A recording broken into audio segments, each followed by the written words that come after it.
तवील मुशावरत के बाद हमने तालिबान से मुज़ाकरात शुरू कर दिए। हम खबर आपके साथ शेयर कर रहे हैं। वज़ीर आज़म का ट्वीट। दोशंबे में अफगानिस्तान हमसाया ममालिक खुसूसन ताजिक सदर से बात हुई है। इमरान खान ने कहा अफगान हुकूमत में ताजिक हज़ारा उज़्बेकों को शामिल करने पर बात शुरू कर दी है।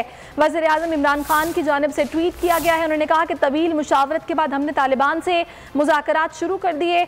दोशंबे में अफगानिस्तान हमसाया ममालिक खुसूसन ताजिक सदर से बात हुई है और अफगान हुकूमत में ताजिक हज़ारा उज़्बेकों को शामिल करने पर बात शुरू कर दी है। वज़ीर आज़म इमरान खान जो कि दोशंबे में मौजूद थे, वहाँ उनकी यहाँ मुलाकातें हुई। इसी हवाले से मज़ीद तफसीलात जान लेते हैं। इस वक्त हमारे साथ मौजूद हैं हमारे नुमाइंदे भी। तवील मुशावरत के बाद हमने तालिबान से मुज़ाकरात शुरू कर दिए हैं। सीनियर एनालिस्ट अमीर अब्बास हमें ज्वाइन कर चुके हैं, उनसे बात करते हैं। अमीर अब्बास, कहिएगा किस तरह देख रहे हैं आप इस पेशरफ्त को, जो वज़ीर आज़म की बातचीत हुई है और जो वहाँ मुलाकातें हुई हैं? देखें, ये जितने भी ममालिक वहाँ पे शरीक थे वो इस खिते के अहम ममालिक हैं अफगानिस्तान के हिसाब से। एक तो सेंट्रल एशियन रिपब्लिक्स सारी वहाँ पर मौजूद थी। फिर रशिया जो है वो भी जारी बात है इस खिते का एक मुल्क है, स्टेक होल्डर है अफगानिस्तान के साथ। उसके पुराने मामलात हैं सोवियत यूनियन के ज़माने से। तो पाकिस्तान बज़ाते खुद उसमें मौजूद था। तो प्राइम मिनिस्टर का इस इंटरनेशनल फोरम पे, देखें, ये 15 अगस्त के बाद एक बात ध्यान में रखें कि 15 अगस्त काबुल टेक ओवर के बाद पहला ऐसा कोई इंटरनेशनल प्लेटफॉर्म मिला है पाकिस्तान के प्राइम मिनिस्टर को कि जहां पे वो खड़े होकर अफगानिस्तान की और पाकिस्तान की पॉलिसी, यानी पाकिस्तान की जो पॉलिसी अफगानिस्तान से मुतालिक, उसका वो ऐलान कर सकें। वैसे तो वो इंटरनेशनल मीडिया को और पाकिस्तान से वो अपना मैसेज देते हैं दुनिया को, लेकिन इस प्लेटफॉर्म के ऊपर। और आज से कुछ दिन के बाद क्वाड ममालिक का इजलास हो रहा है वाशिंगटन की डीसी के अंदर। क्वाड ममालिक जिनके अंदर भारत शामिल है, और वो क्वाड ममालिक जिसमें अमेरिका, भारत, साउथ कोरिया और ऑस्ट्रेलिया, अब ये वो ममालिक हैं कि जिनकी सारी पॉलिसी जो है वो अमेरिका के साथ है। तो उससे पहले इस अफगानिस्तान के हवाले से मैं समझता हूँ बहुत अहम ये एक मौका था। और जो पोजीशन पाकिस्तान के प्राइम मिनिस्टर ने ली है, ये बड़ी परसिस्टेंट और कंसिस्टेंट पॉलिसी है, पोजीशन है। और ये पोजीशन हमारे सिविल मिलिट्री लीडरशिप की यूनानिमस डिसीजन के बाद एक पॉलिसी है कि अफगानिस्तान दुनिया को तस्लीम करना पड़ेगा। और ये बात अब खुद यूनाइटेड नेशंस के फोरम से भी उठ रही है। ये बात जो है वो जर्मनी के जो चांसलर हैं वो ये बात तो कर चुकी हैं। इसके अलावा और भी बहुत सारे ममालिक हैं जो इस बात को रियलाइज कर रहे हैं कि अब तालिबान एक रियलिटी है, वो एक पॉलिटिकल एंटिटी है। कोई उनको तस्लीम करे या न करे, कोई उनको पसंद करे या न करे, किसी को उनकी दाढ़ी से इख्तलाफ हो सकता है, किसी को उनके ऊंचे पांचों से इख्तलाफ हो सकता है, किसी को उनके सर पे रखी हुई पगड़ी से इख्तलाफ हो सकता है, लेकिन वो एक एंटिटी है। वो इस वक्त अफगानिस्तान की सबसे बड़ी सियासी कुव्वत है और उन्होंने काबुल को अपनी कुव्वत से हासिल किया है। किसी ने थाली में रख के उनको नहीं दिया काबुल। लिहाजा वो यही पाकिस्तान का स्टांस है कि अब दोबारा वो गलती दुनिया को नहीं दोहरानी चाहिए कि हम फिर से कन्फ्रंटेशन में चले जाएं, हम दोबारा से तालिबान के साथ मुज़ाहमत में चले जाएं कि आप ये क्यों कर रहे हैं, आपको ये नहीं करना चाहिए, आप इसको साथ क्यों नहीं मिला रहे, आप उसको साथ क्यों नहीं मिला रहे। अभी जिस तरीके से पाकिस्तान बात कर रहा है और जिस फोरम पे मौका मिल रहा है, बात की जा रही है और तवील मुशावरत के बाद इनसे मुज़ाकरात भी शुरू हो गए, वहीं हम देख रहे हैं कि अक़वाम मुत्तहिदा के हाई कमिश्नर बराए महाजरीन पाकिस्तान पर इस बात के लिए जोर दे रहे हैं कि वो नई लहर जो महाजरीन की अफगानिस्तान से, उसको पाकिस्तान में कबूल करे। अगर दस्तावेजात की कमी की वजह से उन्हें वापस भेज दिया जाता है तो खतरे का वो शिकार हो सकते हैं। इस मामले में पाकिस्तान का स्टैंस या रद्द-ए-अमल कैसा होना चाहिए?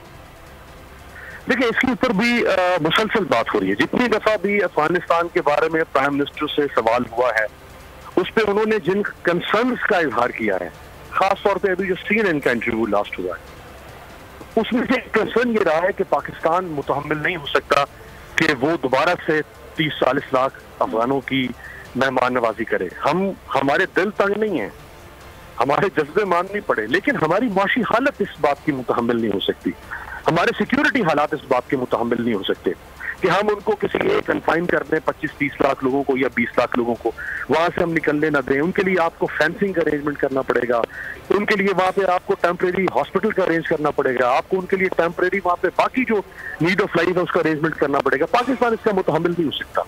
हाँ, अगर ये जो यूनाइटेड नेशंस का इदारा है बराए महाजरीन वो सामने आए, बाकी आलमी कुव्वतें सामने आए और वो इसमें पाकिस्तान की को माली मसाइल के हवाले से चैलेंजेस को टेक केयर करने की बात करते हैं, तो शायद पाकिस्तान जो है वो इस बारे में सोच सकता है कि हम मुहाजिरीन को अगर आने दें तो हम उनको वहीं कन्फाइन रखें, जैसे कि पाकिस्तान ने माजी में ये नहीं किया। माजी में मुहाजिरीन पाकिस्तान जी अच्छा रमी, बस अगर हम हालिया वज़ीर-ए-आज़म का इंटरव्यू देखें जो कि उन्होंने अरब टीवी को दिया है, उसमें उन्होंने कहा है कि पाकिस्तान के नुक्ता नज़र से अफगान सरजमीन से दहशतगर्दी का ख़तरा मौजूद है। 3 दहशतगर्द ग्रुप हैं जो कि अभी भी अफगानिस्तान में काम कर रहे हैं। तो ऐसे में ये जो ग्रुप्स हैं, क्या ये मौजूदा तालिबान हुकूमत के लिए भी वहाँ पर मुश्किलात पैदा कर रहे हैं, आगे आने वाले वक्त में कर सकते हैं? इस हवाले से किस तरह डीलिंग हो सकती है या क्या किया जा सकता है?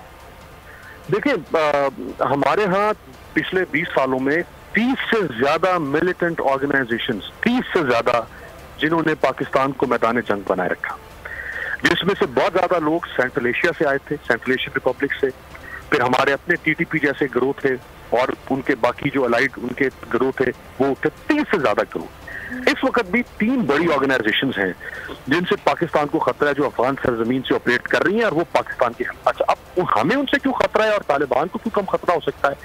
उसकी वजह यह है कि ये सारी ऑर्गेनाइजेशन काम कर रही थी, जिसमें हमारे बलूच सेपरेटिस्ट की ऑर्गेनाइजेशन भी हैं, इनको इंडिया फंड कर रहा था। और उसके वो सारे कॉन्सुलेट्स जो पाकिस्तान और अफगानिस्तान के बॉर्डर के साथ साथ जो एरिया है, नंगरहार का प्रोविंस है, जलालाबाद, कंधार, इन इलाकों में जो कॉन्सुलेट थी, जहां से बैठ के वो ये सारा काम कर रहे थे। फिर मदर ऑफ ऑल बॉम्ब्स जब अमेरिका ने ट्रंप के जमाने पे गिराया, जिसमें 200 के करीब दाइश के लोग मारे गए, उन 200 लोगों में से 95 लोग दाइश के जो थे उनका ताल्लुक भारत से था। तो भारत की वहां पे एक बहुत बड़ी इन्वेस्टमेंट है।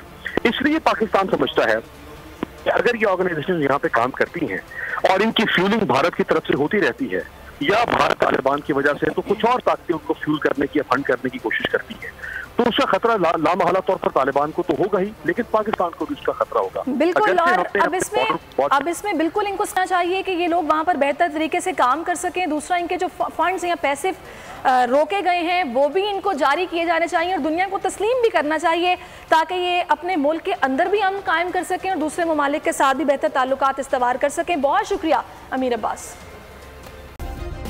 सब्सक्राइब करें और बेल दबाएं ताकि कोई खबर रह न जाए।